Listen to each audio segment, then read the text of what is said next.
పూజ్యశ్రీ అధ్యక్ష స్వామి వారికి ఉపన్యసించినటువంటి సాధు మహాత్ములందరికీ కూడా మీ అందరి తరఫున ధన్యవాదాలు తెలియజేస్తున్నాను. చక్కటి జ్ఞానబోధతో ఈ సదస్సుని ఉత్తేజింపజేశారు. సంతోషం. బుద్ధిర్బలం యశోధైర్యం నిర్భయత్వం అరోగత అజాడ్యం వాక్పటుత్వం చ హనుమత్స్మరణాత్ భవేత్. బుద్ధి అంటే మంచి జ్ఞానం, విషయాన్ని సూక్ష్మమైనటువంటి విషయాన్ని గ్రహించగలిగినటువంటి బుద్ధి సత్తా.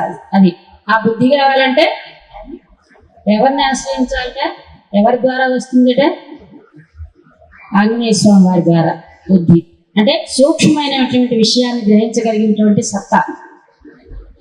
బలం, అది శారీరక బలం కావచ్చు, బుద్ధి బలం కావచ్చు. బుద్ధి సూక్ష్మమైన విషయాన్ని గ్రహించగలిగింది కదండి, మరి మళ్ళీ దానికి బలం ఎందుకు అని అంటే తెలిసిన దాన్ని ఆచరణలో పెట్టుకోవాలంటే ఏం కావాలి? బుద్ధికి బలం కావాలి. లేదంటే ఇంద్రియాలు, మనసు ఏం చేస్తుంది అని అంటే దాన్ని మభ్యపెట్టేస్తుంది, బుద్ధిని మర్చిపోయేటట్లు చేస్తుంది అన్నమాట.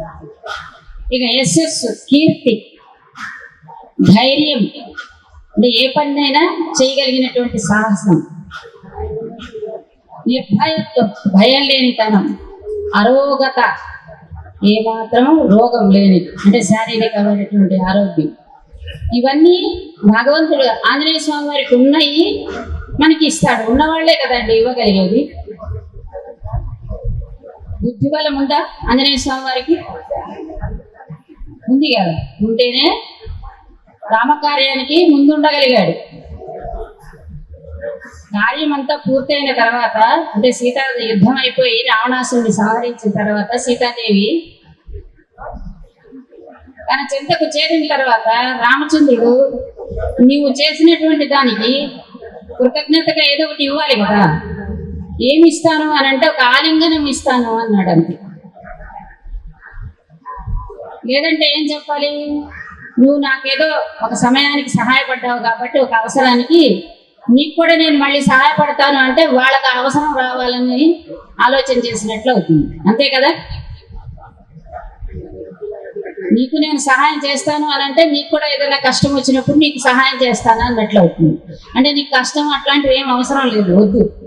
నీకు ఆలింగనం అనేటటువంటి అంటే భగవంతుడు కహా భరత్ సమతుమ భాయ్, నువ్వు నా భరతుడి సోదరుడు లాంటి వాడివి అని అన్నాడు. అంతకంటే కావాలా?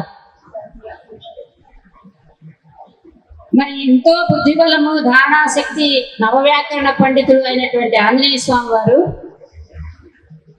సుగ్రీవుడు వాలికి భయపడి ప్రపంచం మొత్తం తిరిగాడు. ఎక్కడున్నా సరే వాలి వచ్చి తనని చంపేస్తాడు అనే భయంతో. అందుకే ఈ కోతులందరినీ అంటే వానరులందరినీ కూడా 4 దిక్కులకి పంపించినప్పుడు ఏ ఏ దిక్కులో ఏ చోట్ల ఏమేమి ఉంటాయో అవన్నీ వివరించి చెప్తాడు అనమాట. పలానా చోటి పర్వతం ఉంటుంది, సముద్రం ఉంటుంది, ఈ వైపు ఇలా ఉంటుంది, అలా ఉంటుంది అని చెప్పి ఆ వివరణ అంతా చెప్తాడు. ఎలా చెప్పగలిగాడు ఆయన? అలా పరిగెత్తాడు అనమాట. వాలికి భయపడి ప్రపంచం అంతా తిరిగి వచ్చాడు. అతనితో పాటు ఎవరెవరు వెళ్ళారు? అతను మంత్రులు ఎవరైతే ఉన్నారో 9 మందో 5 మందో వాళ్ళు కూడా వెళ్ళారు. వాళ్ళల్లో ఆంజనేయ స్వామి వారు కూడా ఉన్నారు. సుగ్రీవుడు మంత్రిగా ఉన్నారన్నమాట ఆంజనేయ స్వామి వారు. మరి అతనితో పాటు ఈ వీళ్ళు అందరూ కూడా తిరిగారు ప్రపంచం అంతా. తిరిగిన తర్వాత చివరిగా చెప్తాడనమాట, అయ్యా వాలి రానటువంటి స్థలం ఒకటి ఉన్నది, అది ఋష్యముఖ పర్వతము. ఆ పర్వతం మీద నువ్వు ఉంటే వాలికి భయపడవలసిన అవసరం లేదు అని. అదేదో ముందే చెప్పుంటే బాగుండేది కదా. ఈ ప్రపంచం అంతా తిరిగి భయపడి పరిగెత్తాల్సిన అవసరం ఉండదు కదా. ఇంకో విషయం అక్కడ గమనించండి, భయపడి పరిగెత్తేవాడు పక్కన ఏమన్నా ఉందా అనే విషయాన్ని గ్రహించగలుగుతాడా? పరిగెత్తడమే లక్ష్యంగా పెట్టుకుంటాడు. మరి వాలికి భయపడి పరిగెత్తేటటువంటి సుగ్రీవుడు ప్రపంచమంతా తిరుగుతూ కూడా ఎక్కడెక్కడ ఏమేమి ఉన్నాయో అని చెప్పి చూశాడు, గమనించాడు, మళ్ళీ దాన్ని నెత్తిలో పెట్టుకోగలిగాడు. చూడండి, వాళ్ళు సామాన్యమైన వానరులు కాదు. ఈ కనిపించిన వాళ్ళందరూ ఆంజనేయ స్వాములు అని చెప్పి నమస్కారం చేస్తామా మనం? ఇప్పుడు ఇక్కడ అన్ని పిల్ల చేష్ట చేసి అచ్చింపేసి ఇచ్చింపేసి అది లాగేసి ఇది లాగేసి అన్ని వీళ్ళందరూ ఆంజనేయ స్వాములు సుగ్రీవులు వాళ్ళు అని అంటే కుదరదన్నమాట. వాళ్ళు దైవాంశ సంభూతులు అన్నమాట, దేవతల యొక్క అంశతో పుట్టినటువంటి వాళ్ళు. అలాగే కృష్ణ పరమాత్మగా అవతరించినప్పుడు కూడా ఆ దేవతల యొక్క అంశాలన్నీ కూడా యాదవులుగా పుట్టారు, దేవతాంశలు. ఎందుకు? ఒక కార్యానికి, ధర్మ కార్యానికి భగవంతుడు వచ్చేటప్పుడు అతనికి సహకారిగా కొంతమంది వస్తారన్నమాట, రావాలి. అలా అయితేనే ఆ కార్యం నెరవేరుతుంది. కాబట్టి ఒక్కళ్ళ వల్ల ఏది అయ్యేది కాదు, ఎంతో మంది సహాయ సహకారాలు ఉంటే గానీ ఒక కార్యం నెరవేరడం అనేది జరగదు. కాబట్టి ఇదేదో నేను కష్టపడి చేశానని నేను అనుకోవడం లేదు, ఆ భగవంతుడి ఇచ్చే అలా ఉంది. నిన్నెవరో ఒక అమ్మగారు మహాత్ములు, సాధు మహాత్ములు అన్నారు, కరోనా రావటం వల్ల ఈ యొక్క సభ ఆగిపోయింది కాబట్టి ఇక్కడ అయోధ్యలో జరగడం అనేది జరిగింది, అయోధ్యలో జరుగుతుంది. కాబట్టి ఆ కరోనా ఏం చేసింది? మంచిగా చేసిందిగా, లేకపోతే ఈ ఆలోచనే ఉండేది కాదు. 2025 సంవత్సరం ప్రతి సంవత్సరం ఒక సభ జరగాలని ఒక నిర్ణయం ఉంది. ఆ సభా నిర్ణయంలో 2025 సంవత్సరంలో ఒక సభ జరగాలని చెప్పి ఆహ్వానం వచ్చింది, ఆ నిర్ణయం కూడా అయిపోయింది. అది తూర్పుగోదావరి జిల్లాలో దేవరపల్లిలో జరుగుతుంది. తేదీలు కూడా నిర్ణయం అయిపోయినాయి, జనవరి 19, 20, 21.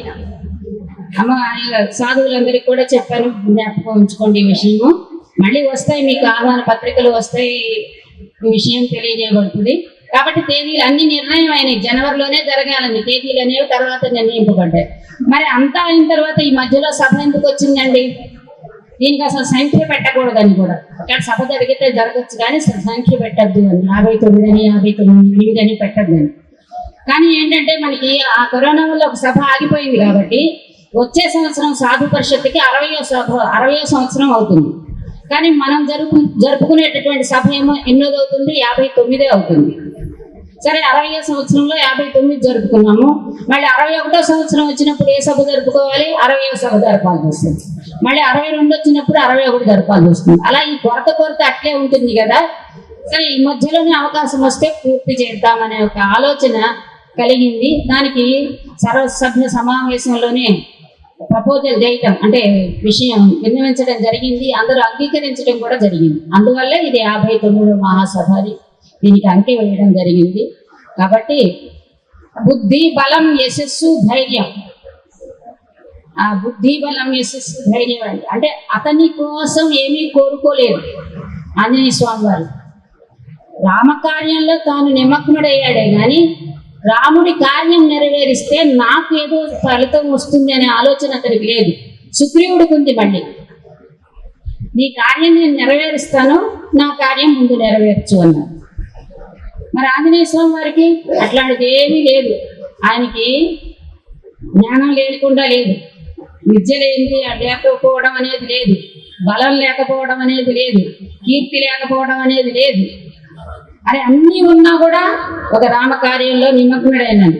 అలా రామకార్యంలో నిమగ్నమైనప్పుడు పూర్వము తన తండ్రి ఆంజనేయ స్వామి వారి తండ్రి అయినటువంటి వాయుదేవుడి ద్వారా సహకారం పొందినటువంటి ఒక పర్వతం, మైనాక పర్వతం. ఆ మైనాక పర్వతం సముద్రంలో దాచిపెట్టాడు, మైనాక పర్వతాన్ని వాయుదేవుడు. ఎందుకని అని అంటే పూర్వము పర్వతాలకు కూడా రెక్కలు ఉండేవిట. ఆ రెక్కల వల్ల ఏం చేసేవి, ఎట్లయితే పక్షులు ఎగిరెగిరి ఎక్కడ కూర్చోవాలని విశ్రాంతి తీసుకోవాలనిపిస్తే అట్లా చెట్టు కొమ్మ మీద విశ్రాంతి తీసుకుంటాయో అలాగే ఈ పర్వతాలు కూడా ఎగిరెగిరి ఎక్కడన్నా ఉండాలని అనిపిస్తే అక్కడ దిగేవి అన్నమాట భూమి మీదకి. అప్పుడు ఏమయ్యేది, ఆ ప్రదేశం అంతా కూడా పర్వతం కింద నలిగిపోయేది. ఏమేమున్నా, చెట్లున్నా, భవనాలున్నా, ఏమున్నా సరే పాడైపోయింది అక్కడ ప్రాంతం అంతా. మనుషులున్నా కూడా పోతాడు అంతే. అందువల్ల ఆ పర్వతాల రెక్కలన్నిటినీ దేవేంద్రుడు తన వజ్రాయుధంతో నరికేశాడు. అలా నరుకుతున్నాడు అనమాట. అలా నరుకుతున్న సమయంలో వాయుదేవుడు ఈ మైనాక పర్వతాన్ని సముద్రంలో పడిపోయేటట్లు కొట్టేస్తాడు. అతను సముద్రం అడుగున ఉండిపోతాడు.